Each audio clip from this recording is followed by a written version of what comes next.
Olá, sejam todos muito bem-vindos a esse espaço do Neuroimunocast, onde nós abordamos temas relevantes em neuroimunologia.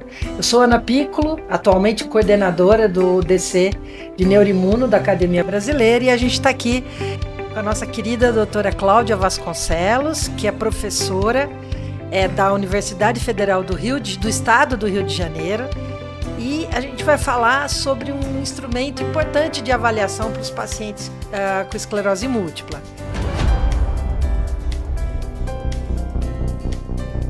Quando o paciente chega para você e fala assim, doutora Cláudia, quando as coisas não vão bem, tem alguma coisa que a senhora possa fazer para me ajudar? Eu não consigo falar para a senhora o que eu estou sentindo, eu venho aqui, a gente faz os exames estão todos ok, exame de imagem, mas eu sinto que eu não estou bem. Então, eu te pergunto, quando o paciente diz que as coisas não vão bem, os PROMs podem ajudar? Bom, oi Ana, um prazer. Primeiro eu quero te agradecer ao DC de Neuroimuno, dizer que eu estou muito feliz em participar desse projeto, que é o Neuroimunocast. E respondendo à tua pergunta, é comum um paciente chegar no consultório, eu acho que todos que tratam esclerose múltipla sabem disso, e nós atendemos, examinamos, na escala do EDSS o paciente pontua igualmente, como foi na última consulta, a ressonância de controle não tem lesão nova, não tem lesão T2 nova, nem lesão gadolínio positiva, mas o paciente diz que está se sentindo pior. E esse se sentindo pior do paciente realmente pode ser o que a gente chama de esclerose múltipla latente. E como nós vamos medir a esclerose múltipla latente se é uma coisa que é latente e que vem piorando? O paciente não fica 24 horas, uma semana com você, né? Esse paciente vai para a casa dele, ele vai ter essa atividade de vida diária dele, e ali, de uma maneira mais sensível, é que ele percebe a piora, que nós não percebemos quando simplesmente fazemos um exame neurológico. E essa piora pode ser visual, essa piora pode ser motora, a performance dele nas tarefas, pode ser cognitiva no trabalho, cognitiva com a família, pode ser piora relacionada, em geral, à qualidade de vida dele, à marcha. E como nós avaliamos? Pelos relatos, que são os PROs. Então, PROs é relato dos desfechos dos pacientes, eles relatam. Agora, PROMs significa as medidas, né, desses relatos, desses desfechos, por isso que a sigla é PROMs. E os PROMs são instrumentos que nós entregamos ao paciente para ele preencher, que tem perguntas sensíveis do dia a dia do paciente. Uhum. E o paciente descrevendo isso, como foi ao supermercado, a ler o preço da compra, como é quando ele caminha tantas quadras, como é a qualidade de vida dele em relação ao network que ele faz, as saídas, as dificuldades que ele tem de se locomover, a velocidade da marcha dele. Então, são medidas sensíveis que vão nos trazer a resposta para essa piora que nós não enxergamos. Entendi. Isso são os PROMs. Ou seja, você coloca o paciente pilotando a nave do tratamento.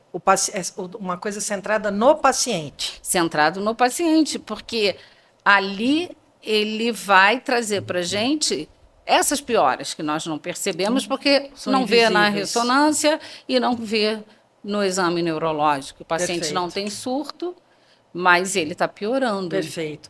E quais seriam as categorias de perguntas que vocês avaliam no são instrumentos que eles foram desenvolvidos, né? Uhum. São questionários, certo. Eles foram desenvolvidos e foram validados, né? Originalmente na língua da qual eles foram desenvolvidos. Vou te dar um exemplo. Uhum. A escala de empregabilidade, que é uma escala onde o paciente vai responder problemas que ele tem no trabalho. Certo. E vai nos trazer quais as dificuldades que ele passa no trabalho. E vai pontuar. Quanto maior a pontuação, pior né? Certo. E aí, o que acontece? Essa escala foi desenvolvida por uma australiana, né? A Cynthia Ronan. Ela já foi validada para o espanhol, foi validada para o grego, foi validada para o inglês, para o francês, acabou agora de ser validado. Nós estamos até participando desse trabalho dos franceses. E nós temos que validar no português. Certo. Tá? Mas para validar, há todo um trabalho. Então, tem escalas que são validadas no português e para que elas mostrem que têm os mesmos resultados que foram observados em outras línguas, né? Porque você tem que ter uma tradução, uma retradução, uma adaptação transcultural, porque às vezes palavras usadas na França não são palavras usadas no português. Então, nós temos prompts visual, sobre marcha, sobre qualidade de vida, sobre empregabilidade, sobre fadiga. Perfeito. Então, a gente são coisas super comuns, como queixa, né? Fadiga, dificuldade para caminhar. Exatamente. Muito bem. E é demorado para o paciente preencher esse formulário? Você tem, para qualidade de vida, você tem vários, né? Tem alguns mais gerais, que são usados na oncologia, são usados em outras doenças. A OMS tem os de preferência e tem aqueles específicos. O DEFU é um PROMIS que foi validado no português, até foi validado por médicos da Santa Casa, pela Fernanda Mendes, e eu achei, entre todos de qualidade de vida, ele foi validado, ele foi feito para o paciente com esclerose múltipla e foi validado na nossa língua, lógico, para os pacientes. E ele também pega questões sociais, que eu acho importante, porque o paciente também precisa sair, precisa se divertir. Claro. E mostra as dificuldades no dia a dia dele, dentro da casa, dentro do trabalho, como ele lidar com a doença e também como é o lazer dele, as dificuldades. Entendi. Eles são preenchidos pelos pacientes. Pelos pacientes antes da consulta, seria isso? Você entrega para ele preencher, ele está lá esperando. Tem uns que são muito longos, né? E aí a gente tem que ver. Pode dar e pede para ele trazer depois. Certo. Ou durante a espera. Né? São muitos também. O paciente não vai chegar para a consulta, você não vai chegar e vai entregar para ele um bloco de questionários. Sim, claro. Então, assim, de repente você pode partir isso, né? Ou ele leva e traz, ou vê a principal queixa dele, eu estou me sentindo mais cansado e com mais dificuldade no meu desempenho motor. Entrega um de fadiga e um motor. Da outra vez, tem um até que não está validado ainda também para o português, a gente precisa validar, que é um sobre cognição, eu acho muito importante. Porque você faz a avaliação cognitiva do paciente, tá? Naquele momento. Ele vai para casa, ele vai voltar num centro de referência 6 meses, 3 meses, dependendo da necessidade. No consultório, ele pode voltar até dentro de um mês. Mas como é que foi naquele mês? E nos 6 meses, ele piorou, né? E esse é interessante, que você pode entregar para ele, responder ao longo desses 6 meses. Daqui a 3 meses você responde, quando você vier, você traz. E entregar para o acompanhante dele, para o cuidador, para você saber a impressão do cuidador também em questões do desempenho cognitivo dele. Certo. Então, também trazer para perto a opinião do cuidador. Entendi. Porque ele está lá, né, on time com o paciente, né? Então, como são vários, você pode ir selecionando e aplicando. Sim. E você pode, alguém também da tua equipe pode aplicar? Pode. Não, porque não é a gente que aplica. Na verdade, não, aplicar assim, que eu digo assim, ir lá, entregar. Entregar, ele lê. É bom que entregue no dia da consulta, porque tem umas instruções, né, que você tem que responder. Isso. Vai ter as escalas que você esclarecer, pouco, né? Muito pouco, muito, mais Sim. ou menos, né? Umas escalas para depois serem quantificadas. E você explica para o paciente, porque às vezes o paciente tem até dificuldade, claro, né? Claro, é muito de importante. Entender. E como é que a Academia Brasileira, como é que foi a parceria com você para desenvolver os PROMs para os pacientes, dos médicos que são associados? Eu, há muito tempo, estudo progressão. Né? Muito tempo. Eu vou te falar que eu estudo progressão desde 2001. Então, toda a minha questão acadêmica de pós-graduação foi voltada para progressão, o estudo da progressão. Mas a progressão começou a ganhar notoriedade dentro da esclerose múltipla nos últimos anos. À medida que se teve controle de surto, o pessoal passou agora a prestar atenção na progressão da doença. Tanto que agora é o... Né? Antes não tinha nem tratamento. Não tinha nem tratamento para a fase mais aguda, mais inflamatória.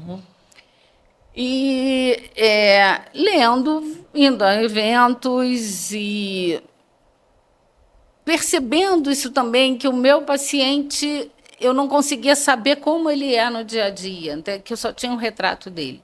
Eu me interessei pelo assunto.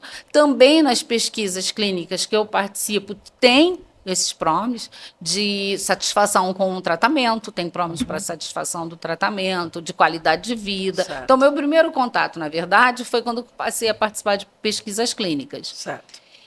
E, bom, no dia a dia, nas necessidades, nas pesquisas que eu participo, eu vejo a importância do PROMs e eu dou um maior valor para isso. Então, eu não consigo trabalhar sem eles. Eu, Cláudia. Claro. E foi aí que surgiu a ideia, né? Você coordenava o departamento, eu estou agora e você vai voltar em breve, inclusive. Foi aí que você propôs esse trabalho, né? Eu propus o trabalho para que a gente pudesse distribuir... Oferecer não a palavra não é distribuir. Para os médicos. Oferecer para os médicos que se interessem, que eles possam ter acesso, né, aos PROMs através da academia. Então, o associado que quer usar esse instrumento para avaliar essa piora do paciente, ele pode entrar no site da academia e pegar. Inclusive, nós tivemos, né, o DC de Neuroimunologia teve o cuidado de pedir permissão aos autores estrangeiros e pedimos permissão aos brasileiros que validaram aquele instrumento. Perfeito. Então, eles sabem que a academia está usando isso, vai usar, vai oferecer para os seus membros e, bom... Então, está tudo certinho, foi tudo feito dentro da ética. Maravilha, nossa, vai ser uma grande oportunidade. E você acha que esse instrumento, os PROMs, eles podem juntar com a avaliação, por exemplo, da ressonância, sim, avaliação do EDSS na hora de decidir uma troca de medicação? Sim. Pode, né? Lógico. Então, ou seja, tem que ser um acompanhamento contínuo com os PROMs. Né? Não é um momento só que você faz. Tem um corte de um momento, mas você vai ver outro, né? Como se fosse uma curva. Pensando no paciente, ele tem que ser longitudinal. Pensando no pesquisador, a pessoa pode fazer um corte transversal naquele momento, avaliar tantos pacientes e mostrar, olha... tantos por cento de pacientes com esclerose múltipla, aqui no meu centro tem fadiga, tantos por cento já está com déficit cognitivo. Agora, para ver a evolução do paciente, você vai ter que periodicamente avaliar.